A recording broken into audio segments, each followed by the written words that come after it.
Faites-le. Shalom, bien-aimés dans le Seigneur. Notre méditation du jour s'intitule « Faites-le ». Nous tirons notre texte dans Jean chapitre 13, le verset 27, qui nous dit ceci. Dès que le morceau fut donné, Satan entra en Judas.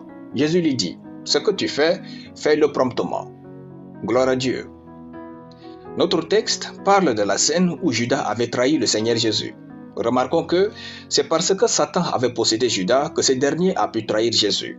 Ainsi, en tant que leader, nous devons faire attention à ceux qui sont avec nous. Parfois, si ces derniers ne veillent pas sur eux, le diable pourrait entrer et les inciter à nous nuire à nos enfants et compromettre nos projets. Ainsi, un leader efficace se distingue par sa prudence. Jésus, qui savait ce que Judas devrait faire, lui dit « Ce que tu fais, fais-le promptement. » Il est bien de faire ce qui est mal dans le temps de Dieu, parce que Dieu parviendra à son but. Cependant, faire ce qui est bien hors du temps de Dieu est mauvais, parce que Dieu fait toutes choses bonnes en son temps.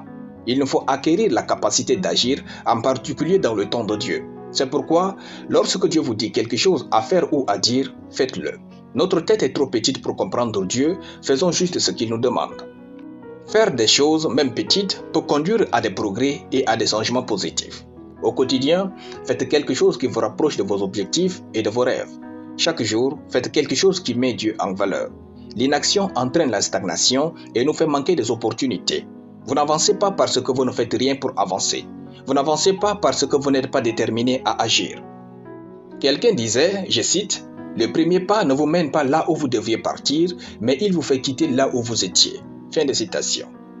Faites ce que vous devez faire et faites ce que vous avez à faire. C'est ainsi que votre vie change et vous contribuez efficacement au plan de Dieu. Alléluia. Nous allons prier. Merci Seigneur pour ta parole. Je confesse que chaque jour, je pose des actes massifs et significatifs pour ma destinée et le royaume des cieux au nom de Jésus. Amen. La lecture biblique en une année, Jean chapitre 1 à Jean chapitre 6. Soyez bénis, c'était le pain du ciel.